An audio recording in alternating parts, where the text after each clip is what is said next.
Saya diberitahu sebuah kek di sini dibuat sendiri oleh owner yang juga seorang profesional pastry chef yang agak terkenal. Inilah dia Crown Crush yang terletak di Kota Kemuning, Shah Alam. Kami bertiga, jadi kami order 3 main course untuk sharing. Ini order pertama kami, asam pedas chicken rice. Asam pedas ini agak berlainan dari asam pedas Melayu. Kepedasannya manja-manja dan kuahnya agak pekat. Very unique taste. Makan bersama acar, wow, this was so good. Ini kawan saya order kimchi cheese rice ball platter. Annyeonghaseyo.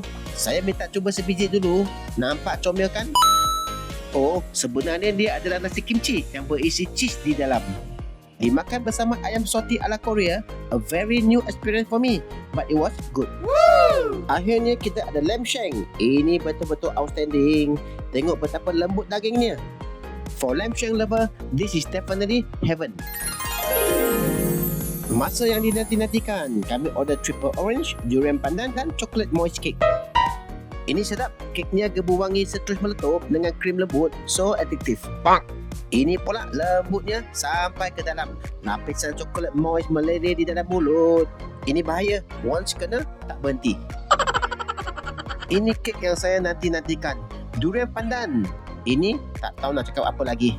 Tengok je lah muka saya. Muka baru jatuh cinta. Maaf, bagi saya ini kek durian yang paling sedap sekali yang saya pernah makan. No words can describe this. Kamu kena datang dan cuba sendiri. Oh, by the way, permohonan sijil halal dalam proses.